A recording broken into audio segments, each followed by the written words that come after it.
YouTube, in today's video, we're going with my best graphic settings, audio settings, and controller settings that used to be running in Season 3 of Warzone. We're done yapping. Drop a like if you guys are brand new. Let's go in and get into this. All right, guys, so Season 3 of Warzone is right around the corner, which means we gotta get our controller settings, our graphic settings together immediately. All right, we're gonna be starting off with the controller settings today, guys, and getting these squared out. These have been the most popular settings that everybody's been talking about on my TikTok. If you guys are not over there, check it out. All right, so start with the horizontal stick sensitivity 1.80. Vertical stick sensitivity 1.80 as well. This is a good starting point. If you put it over like 2.0, you're not gonna be hitting like any shots. So just a heads up on that. All right, let's scroll down. Controller vibration completely off. If you play with this on, you're a little bit crazy in the big 2026. All right, so coming down, we got the dead zone inputs. These are the most important settings in Call of Duty. So left stick minimum is a 5, left stick max is a 10. This can help you guys move around the map super duper fast. And listen, you're gonna be sprinting like Usain Bolt on this map. All right, now right stick minimum 5, right stick max is 99, left trigger 2, right trigger 2. Now, Call of Duty is all about dead zones. A lot of people are like, oh, what about stick drift? Stick drift is good, helps with the aim assist. All right, so coming on to the aiming tab. Got the aim advanced settings. So I'm gonna go over here and make sure that aiming sensitivity, transitioning timing is on instant. I like the aim response curve type on dynamic. Aim response curve slope, I have this on 1.0. You can turn this down to a 0.75. I have found my aim to be a little bit stickier, so try it out. Custom sensitivity per zoom. This is all personal preference, but I like the ADS sensitivity multiplayer low zoom and the 2x, 3x zoom to be 0.80. The rest are just regular 1.0. I find this really helpful because it helps me hit my shots a lot better. Usually your aim will be all over the place and all over the screen, and you do not want that. Okay, so coming down to the movement section, make sure you have sprint assist, tactical sprint assist turned on. The sprint assist delay is 0, and the rest of this you could just leave on. That's perfectly fine. Recently, I ended up turning off crouch assist and corner slice. So corner slice is weird. It pretty much is like a Rainbow Six Siege mechanic. Pretty much what happens is your player will like tilt the gun to the right or to the left. It just was messing up my shots. I don't like it. We got wall jump assist. I have that turned off. And slide/dive behavior. I have this on hybrid. Pretty much it means you could tap the slide or you could just hold down on that paddle or the B button to dive. All right, so moving on. Nothing really important down here except the wingsuit activation is on manual. I have this on automatic. You can leave this on automatic for Avalon, but everything else is automatic and manual. Okay, so coming on to the combat, we got prioritize interact. If you guys can see, we have prioritize interact. And that pretty much sums it up for all the controller settings that are really important in the game. But I just want to show you guys really quickly. Let's go to the graphic settings, and I want to explain something really quick before we get into these. These are for my PC. If you have a NVIDIA card, this will help you out. If you have an AMD card, these will also help you out as well. We'll just tell you some things that you can run instead of what I'm running with NVIDIA. Okay, so I play full screen exclusive. I run an NVIDIA GeForce RTX 5070 Ti, and my refresh rate is on 144 because that's what my monitor can handle. And a lot of people ask me this question. We got display gamma 2.0, gamma/brightness. So I play on a brightness of 60. I got NVIDIA reflex low latency is on.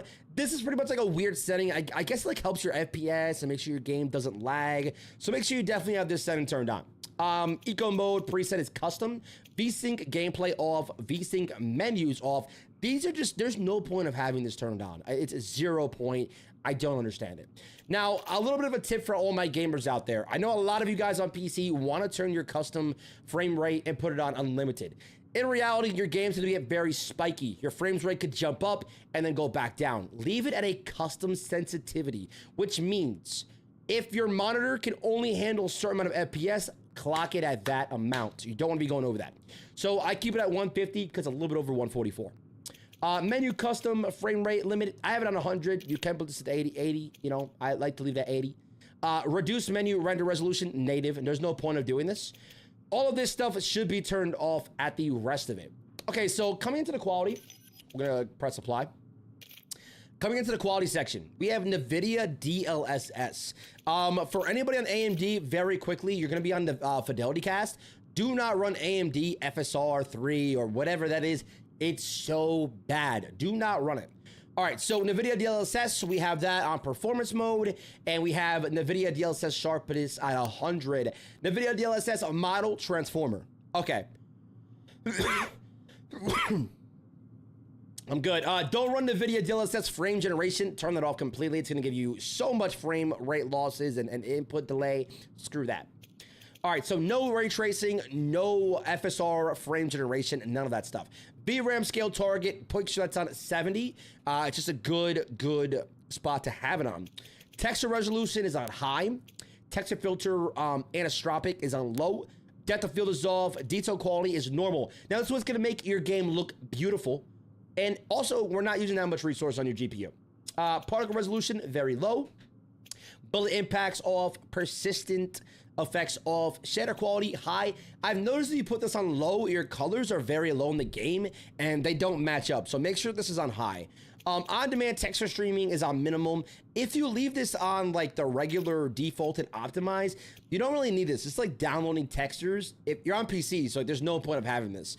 Local texture streaming quality is on default. It's actually supposed to be on low. So mine was on default, but keep that on low. In-game video quality, keep that on low too. This is just all the stuff that streams to the game, and we don't want any of this. You want to use that raw GPU and CPU power. Okay, so coming at the shadow quality, low. Screen space shadows off. Occlusion and screen space lighting off. Screen space reflections, make sure that's off. Static reflection quality, low. Terrain quality, low. Volumetric quality, low. Deferred physics quality, off. Weather grid volumes quality is off, water quality off. This is all stuff that's like you're playing a first-person shooter. You're not playing like a game like Wukong or like, you know, any of those games out there. You're not playing those. You're playing Call of Duty. All right, so let's apply these settings and move on. Going over to the view section, we're playing Warzone. So field of view should always be at 120 maxed out for the best movement, and the game feels a lot more smoother. Always make sure your ADS field is at affected. If not, it zooms your screen in, and you don't want that when shooting. Weapon field of view, wide. Vehicle field of view, wide as well. World motion blur and weapon motion blur. Turn these off. I can't tell you how many streamers I go into their lives or their videos. They have these turned on. Make sure these are off. It will give you a crazy headache. Okay, so everything else, first person camera movement, 50%. Third person camera movement, 50% as well. Now, a little bit of a tips and tricks for you guys. Going into your interface section. For those of you guys that do not know, I've been asked this question multiple times. A lot of people do not have their FPS counter on, don't know how to turn it on. So we're gonna go over to our interface, telemetry, and you can go ahead and click on any of these, and it will turn these things at the top on. I like to have my FPS counter on, server latency on, and the graphics card temperature, and the clock. That's just something I like because I wanna know what's going on my PC at all given times. Go around to the gameplay HUD. We're gonna help you guys out right now with this. The crosshair dot, this has been the biggest question.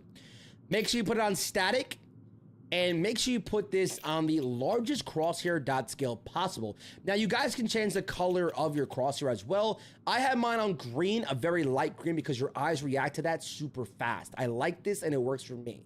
So, any of the tips like that, do that. Now, the last section I want to show you guys is not the audio. I have Art of Warzone audio. So if you guys look him up on YouTube, Warzone, he did just drop a new application, and that's what I use for my sounds. So, you know, that's how I get all the good audio. So for the people that are on the video cards, this is for you guys because a lot of people don't use this. Go over and press Alt-Z on your keyboard, and you should find the NVIDIA control panel. Now, what you're going to want to do is make a game filter, and we'll just turn this on really quickly. These are my color filter settings. Everybody asks for these settings because they're so good. RTX dynamic vibration. Vibrance is the first one. Intensity, 35%. Saturation boost, 80%. That's going to make the game really, really bright and make those corners not as dark anymore. Okay, so moving on to the next section, guys, we're going to be going into the color section where we have the tint color 0, tint intensity 0, temperature -6, and vibrance 100. Turning up the colors is going to make the game super colorful and allow you to see enemies at all given distances, giving you the best advantage. All right, so scrolling down to the details section, this is for people that, like, maybe they don't have the best graphics card, but you can run this. Sharpen is at 40, clarity is at 50, HDR toning is at 10, and bloom is at 0. It's gonna make the game really crisp and make it shine. So when you're streaming, recording, or just playing the game and want a nice crisp image, that's what this is gonna do. Okay, so getting into the last section, the brightness / contrast section. Exposure 6, contrast 20, highlights -44, shadows -44, gamma 6. What this is going to do is pretty much also, just like we did before with the RTX dynamics vibration, this is going to help you and make that game look beautiful and more bright, less darkness. If this helped you guys out, drop a like and don't forget to subscribe. And as always, I'm going to catch you guys later, man. Peace.